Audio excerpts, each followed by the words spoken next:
un tema muy corto, pero muy importante y muy sencillo a la vez.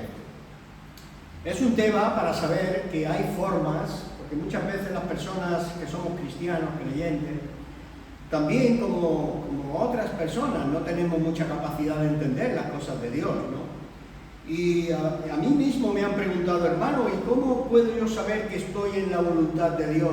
¿Cómo puedo saber que yo soy salvo? Y que un día veré al Señor y tengo salvación desde ahora mismo ya, viviendo sobre la tierra. Hermano, ¿cómo lo sé yo? Bueno, pues en la Biblia tenemos algunas maneras de entender esto y algunas formas de vivir para poder llegar a comprenderlo y a vivirlo al mismo tiempo. Hay 3 formas de saber que somos salvos y que andamos en la voluntad de Dios. Veamos en la Biblia, hermano, Romanos capítulo 10. Si tienen la Biblia pueden abrirla en Romanos, en la carta a los Romanos de San Pablo, capítulo 10, versículos 8. Vamos a andar un poquito más adelante después. Vamos a comenzar por el versículo 8, que nos dice que cerca de nuestro corazón, cerca de nosotros, está la palabra. Dice, en tu boca y en tu corazón, esta es la palabra de fe que predicamos. Cerca de ti está la palabra. Hoy es el día. Hoy es el día que la palabra está cerca de ti. Hoy es el día que tu corazón tiene que ser descubierto por la palabra de Dios.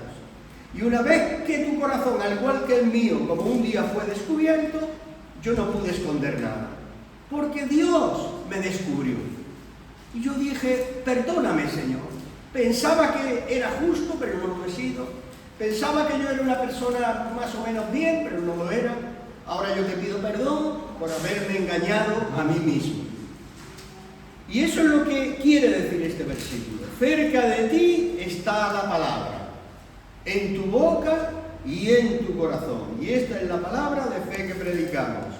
Que si confesares con tu boca que Jesús es el Señor y creyeres en tu corazón que Dios lo levantó de los muertos, serás salvo. Serás salvo. Categóricamente serás salvo. Pero esta es una de las formas. Pero como digo, solo es una forma. Estas formas, cuando se habla de formas, tenemos que ver que tienen que ser acompañadas de otras escrituras para que esta confesión que yo haga delante de Dios pueda ser veraz para mí mismo, para los demás y para Dios, y que pueda ser algo que se produzca en mí, que no sean solo formas, que no sean solo palabras, sino que eso lleve el poder de vivir esa forma. Vemos que dice, si confesares con tu boca. Es fácil confesar con la boca algo, no es difícil. Y creyeres en tu corazón, también es fácil decir, sí, Señor, creo. Por eso digo que este versículo tiene que estar acompañado de otras evidencias o formas de vida. Entonces es por eso que digo que no debemos entender este versículo como que solo por confesar con nuestra boca somos salvos. El versículo dice que serás salvo, pero la escritura no es independiente. Este versículo no está escrito, independientemente del resto de la Biblia. Voy a explicar. El problema hoy de los predicadores es que cogen un texto de la escritura y hacen una doctrina de ese texto. Y así no es como se predica la Biblia, y así no es como hay que leer la Biblia, y así no es como nosotros debemos entender la Biblia, sino que la Biblia se entiende cuando lees un texto, tiene que buscar otros textos que afirmen y le den poder a ese texto. Por eso la Biblia es un conjunto de palabras de Dios. Tenemos que ver todo lo que Dios dice a fin de que podamos entender este versículo en concreto. Porque si no, sería todo el mundo salvo. Porque todo el mundo puede confesar, no es mudo.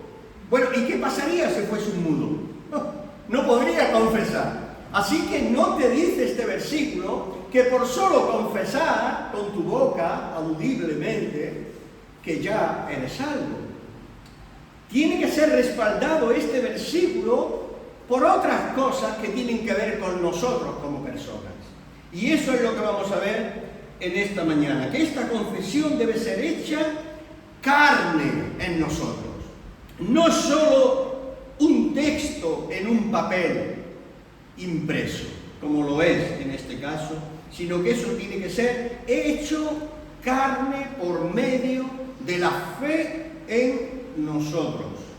Esta confesión es necesaria, por supuesto que lo es, porque la Biblia lo enseña como un medio por el cual podamos llegar a ser salvos. Es decir, que por tan solo tener un credo, uno no se salva. Porque todas las religiones, todas tienen un credo. Y muchos confiesan su credo. Así que la salvación no puede venir por tener un credo, por confesar una fórmula de palabras, sino que debe de haber algo más en ese contenido de palabras para que tú puedas asegurarte y saber que hoy mismo, domingo, tú eres salvo. Porque es posible que tengas la duda, si lo eres o no. Pero hoy lo vamos a aprender. Hermano, una fórmula de palabras no tiene poder para asegurarnos la salvación, porque la salvación es algo que viene internamente dentro de nosotros, en nuestras entrañas. Es algo interno, es un hecho real. Mirad, mucha gente dice, bueno, es que las cosas espirituales, tal y cual, y tienen duda de ellas. Pero yo te digo que porque una palabra, un hecho, una acción nuestra sea espiritual, no significa que sea irreal. ¿Por qué? Porque lo espiritual es real, hermano. Por eso se necesita algo interno, algo real en nosotros que nos conquiste. ¿Y sabéis qué puede conquistarnos? Lo que dice este versículo. Que si confiesas con tu boca que Jesús es el Señor y lo mantienes creyendo en ti, y quiero pararme y hacer un paréntesis. Cuando decimos creer, estamos hablando de obediencia. No estamos hablando de la confesión de sí, creo, sino tenemos que vivir esa confesión, es decir, obediencia. Por eso tiene tanto poder un versículo como este. Si yo confieso con mi boca, si yo lo creo en mi corazón, y creo que Dios resucitó a Cristo de entre los muertos, si yo eso lo confieso con la boca, y eso lo creo y lo vivo en mi corazón todos los días, y no solo un domingo a las 11 de la mañana, soy salvo. Soy salvo. Categóricamente soy salvo, si lo vivo. Es decir, predicamos, como dice Pablo, la obediencia a la fe. Pero es una forma necesaria este versículo, el cual hemos leído. Nuestro corazón tiene que ser conquistado por Cristo, como lo hizo en la cruz por nosotros. Él murió por tus pecados, murió por mis pecados. No solo por los que hice antiguamente, no. Él murió por mis pecados pasados, por los presentes que cometo y por los futuros que voy a cometer. Claro, no quiere decir que ahora esta gracia de Dios divina ahora me empuja para pecar. No, ni mucho menos. Cuando una persona está agradecida de algo, ya no comete los mismos errores de antes. Y te vas apartando de lo malo y buscando el bien. Pero cabe la posibilidad que yo cometa una falta, cabe la posibilidad de un error, cabe la posibilidad de pecar. Pero no tengo necesidad. ¿Por qué? Porque ya Jesucristo en la cruz llevó todos mis pecados y mató el pecado en la cruz por mí. Ahora soy libre. Puedo pecar, escucha bien, pero no tengo la necesidad de pecar. Porque soy libre. Si pecamos, es porque hacemos caso a la naturaleza carnal que aún habita en nosotros. Pero no tenemos la necesidad como antes. Mira, yo antes de mi conversión, la ley que había en mis miembros era solo pecar. Ya está, solo pecar. Pecar, pecar, pecar. Incluso con actos buenos yo pecaba. Como Robin Hood, robándole a los pobres para dárselo a los ricos, para dárselo a los pobres. ¿Tú me entiendes? Es un ejemplo que pongo, no quiere decir eso, que yo lo haya hecho esto así. Pero bueno, más o menos, más o menos. Y esta es la cosa, que muchos piensan que basta con una fórmula de palabras para llegar a ser salvo. Se necesita el poder de Dios sobre la cruz, muriendo por nosotros, para que eso pueda darse, hermano. Y ahora, después de eso, si yo lo confieso con mi boca, delante de los hombres, delante de la gente, y lo creo, lo vivo, lo obedezco todos los días de mi vida, yo puedo decir que hoy soy salvo. Ya está, soy salvo. Ninguna condenación hay contra mí ya. No hay ninguna maldición ya. Se acabaron todas esas patrañas de antes. Ahora soy salvo. Y esto es una cosa maravillosa, hermanos, saber que esto es una manera de saber que yo soy salvo. Y tú también eres salvo, si nosotros ponemos en práctica estas escrituras que estamos leyendo. Pero luego, esta escritura, como he dicho al principio, tiene que sostenerse por medio de otras escrituras. Bueno, pues hay otras escrituras, hay otra manera de saber por la Biblia misma que yo y tú somos salvos. Y si no lo eres, ya sabes qué tienes que hacer. Ya lo hemos explicado antes. Cree en el Señor Jesucristo. Vive al Señor Jesucristo y serás salvo. Esta segunda manera de saber por la Biblia que somos salvos se encuentra en la carta a los romanos también. No en el versículo, no en el capítulo 10, pero sí el capítulo 8, versículo 16, donde nos dice de esta forma: el Espíritu mismo, el Espíritu de Dios en nosotros da testimonio a nuestro espíritu de que somos hijos de Dios. En el versículo 14 de este mismo capítulo 8 dice: porque todos los que son guiados por el Espíritu de Dios, estos son hijos de Dios. ¿Ven? Esta es otra forma de saber que yo soy salvo. Esto sostiene lo que hemos leído en el pasaje anterior de si confieso con mi boca y creo en mi corazón, seré salvo. Esto lo respalda, porque en el momento que eso ocurre, el Espíritu Santo de Dios viene a tu vida, viene a tu mente, viene a tu corazón y te hace una nueva persona. Y dice a estas nuevas personas que todos los que son guiados, ahora que eres nueva persona, eres guiado, eres guiada por el Espíritu Santo de Dios. Y eso te convierte en un hijo de Dios, porque te dejas llevar, te dejas guiar por el Espíritu Santo de Dios. Esto es una escritura que respalda que la salvación se ha obtenido y que nadie puede quitar esa salvación, porque ha sido sellado con el Espíritu Santo de la promesa. Y eso nadie puede quitarlo. Cuando un rey sellaba una carta, un escrito, él ponía su anillo sellado del rey. Y eso no lo podía quitar ni el mismo rey, ni el mismo rey.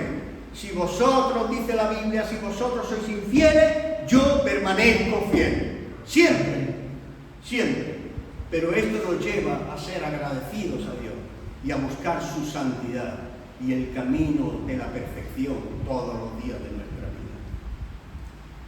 Ese es el versículo 14. Y el 16 hemos leído que el Espíritu mismo, ese Espíritu que vino el día de la salvación a nosotros, nos da testimonio. ¿Dónde? ¿A nuestra cabeza? No. ¿Nos da testimonio a nuestro corazón? Tampoco.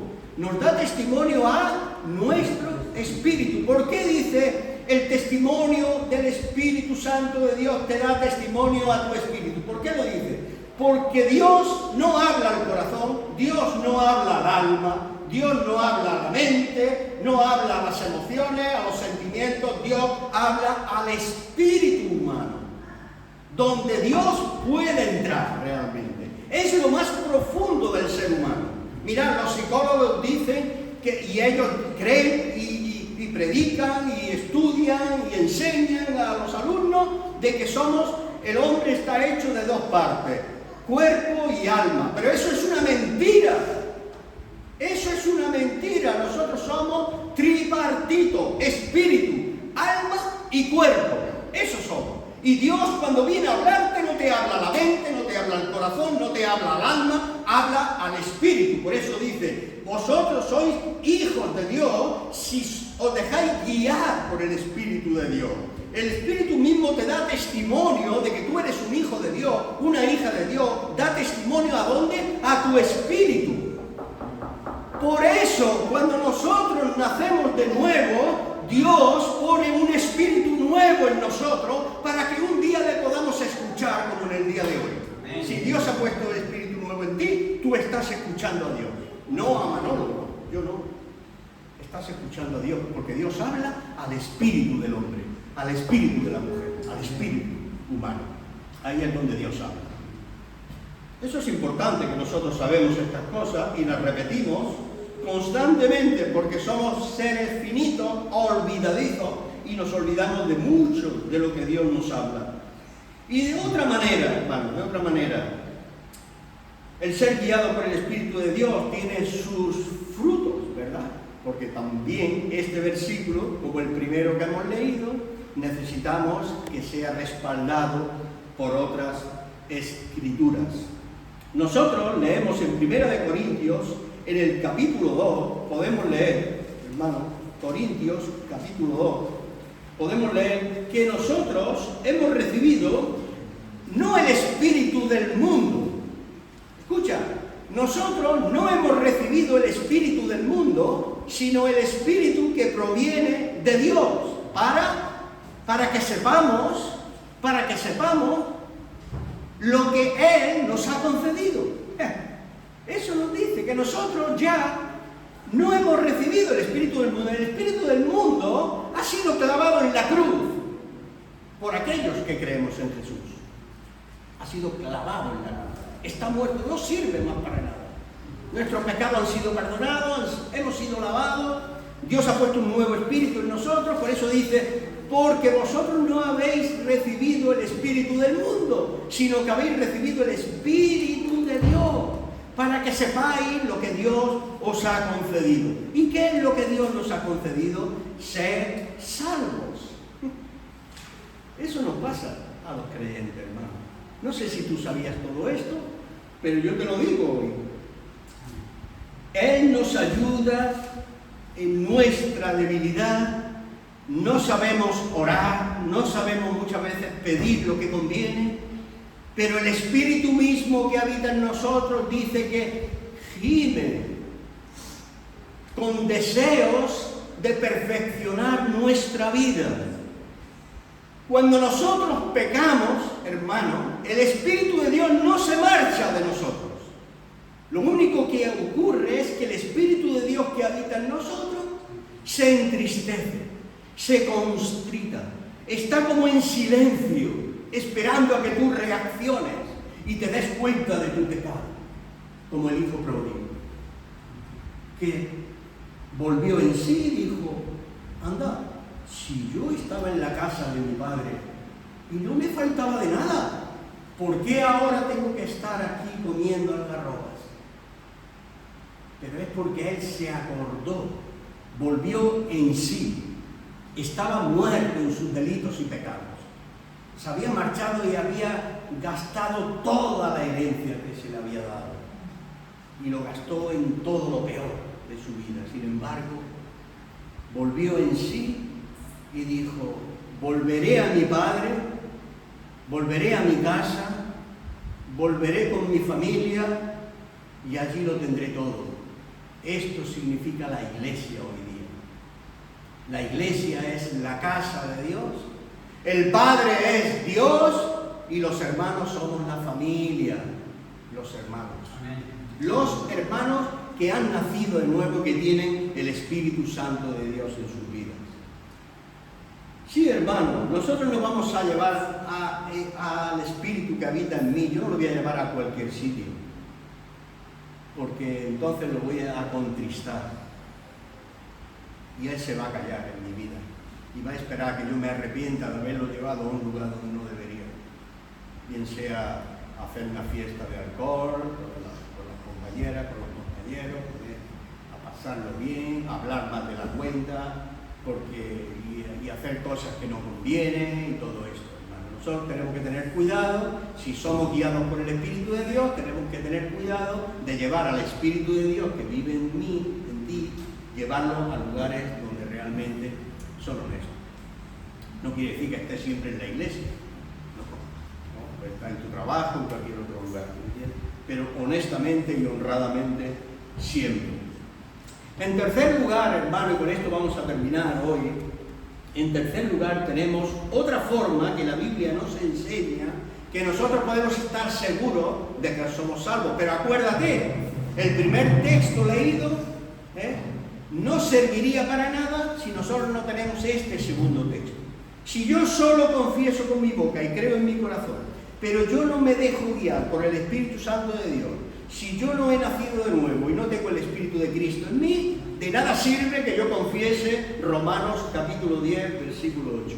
No sirve de nada. Necesito tener la experiencia del nuevo nacimiento, donde el Espíritu Santo me ha regenerado y ahora soy una nueva persona. Y el Espíritu de Dios me guía a toda la verdad. Y esto también se necesita otro punto en nuestras vidas para que podamos saber que somos salvos. Y es, como dice Mateo, capítulo 19 y 20. Vamos a leer Mateo, capítulo 7, 19 y 20. Si leemos antes, el 17 dice: así todo buen árbol que da buenos frutos, así todo buen árbol que da buenos frutos, pero el árbol malo da frutos malos. No puede el buen árbol dar malos frutos, ni el árbol malo dar buenos frutos. No puede ser.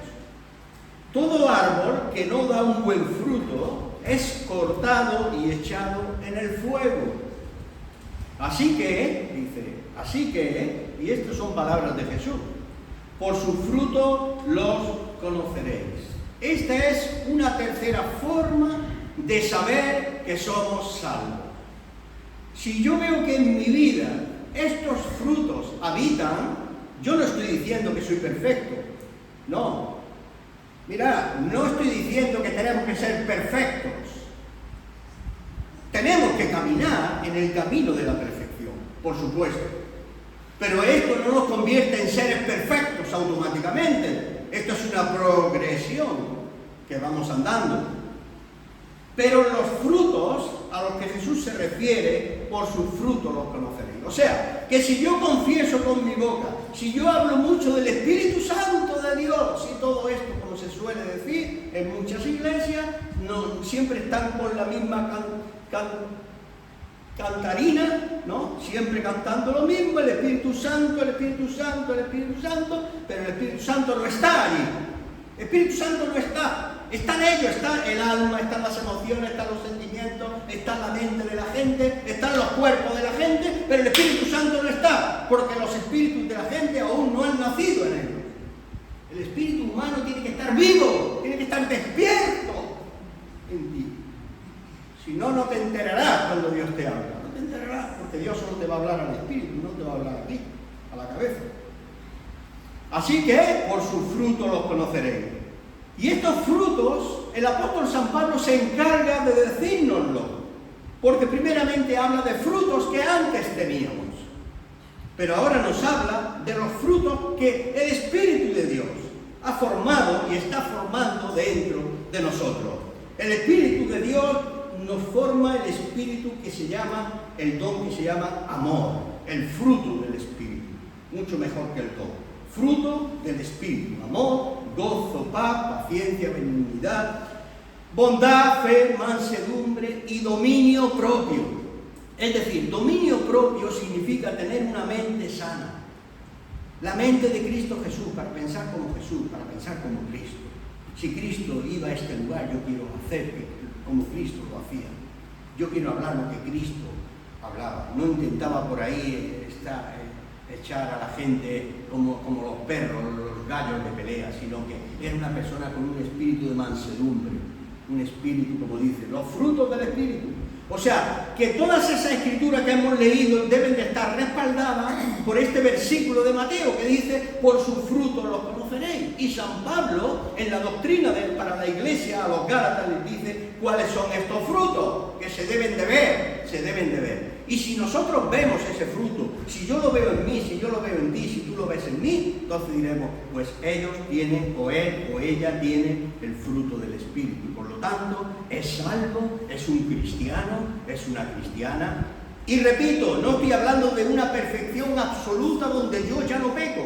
Solo Cristo no puede pecar, porque Él nunca pecó. Él nació sin pecado. Él nació de una mujer virgen sin pecado, no tuvo un hombre que hiciera el fruto del bebé ahí. No, nació sin varón. Entonces por eso Jesús no se le transmitió el pecado y está libre de pecado. Pero tú y yo estamos con la naturaleza pecaminosa. Así que no estoy hablando de perfección, estoy hablando de vivir en el camino de la perfección a fin de ir por este camino que estamos hablando y saber que somos salvos. Y que los demás vean que somos salvos. Este es, en tercer lugar, por sus frutos los conoceréis. Así que en Mateo, cuando dice los frutos, que se está refiriendo son esos que hemos leído: amor, gozo, paz, paciencia, benignidad, fe, bondad, mansedumbre y templanza, dominio propio. Estos frutos se manifiestan en el creyente, cosa que antes no ocurría. ¿Sabéis qué pasaba antes? Bueno, pues antes pasaba otra cosa. Que el deseo de la carne a mí me vencía. Antes de ser un cristiano, el deseo de la carne me estaba venciendo. Porque iba contra un espíritu que estaba dormido por el pecado. Pero ahora ya no, ahora ya no necesito ir a pecar. Si peco es porque yo elijo pecar. Pero yo no estoy esclavo más del pecado. El Espíritu Santo me ha libertado de la ley del pecado y de la muerte. Ahora soy libre, pero antes no. Antes del nuevo nacimiento, yo no era libre.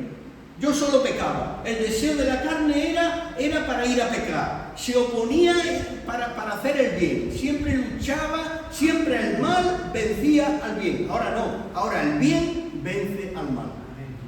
A veces puedo caer. Puedes caer. Pero generalmente, tu vida en general, el bien tiene que vencer al mal. Y esto es una evidencia de que eres un cristiano, una cristiana. Que eres salvo. Porque antes, ya digo, las obras de la carne eran adulterio, fornicación, inmundicia, lascivia, idolatría, hechicería, enemistades, pleitos, celos, iras, contiendas, disensiones y herejías. Chismes.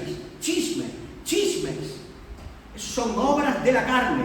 Porque el fruto del Espíritu hemos dicho que es amor, gozo, paz, paciencia, benignidad, bondad, fe, mansedumbre y dominio propio. Dominio propio. Y nosotros así queremos agradar a Dios, hermano. Así que hemos dicho que hay tres formas de saber que somos salvos. Las hemos analizado y si las cogemos en su contexto y las ponemos bien uniditas, juntas, nosotros tenemos la seguridad hoy de la salvación. Amén. Hoy tenemos la seguridad de la salvación. Para finalizar, hermano, yo tengo que decir que, y tú tienes que saber, que vivimos en un mundo perverso. y que los deseos del Espíritu van a ser siempre, se opondrán otros deseos. Pero como hemos dicho, si tú has nacido de nuevo, tendrás la capacidad, tendrás el recurso para no ir fácilmente a donde no tienes que ir a pecar. Así que, hermano, yo te animo a que te examines perfectamente bien y que puedas saber que los frutos están para el creyente, los frutos del Espíritu Santo de Dios, y que aquí las tenemos en la Biblia, y que no hay nada que te impida realmente que tú puedas buscar eso cada día. Yo te animo, hermano y hermana, que te pongas de pie y podamos todos juntos, como una iglesia, hermano, concluir en esta mañana como iglesia, de que desde hoy, nosotros vamos a ser conscientes de que una salvación tan grande, de que cosas tan maravillosas como Dios nos ha concedido, no vamos a dejarlas pasar para que las obras de la carne se manifiesten en nosotros, sino todo lo contrario, las obras, los frutos del Espíritu de Dios. Que el Señor les bendiga. Amén.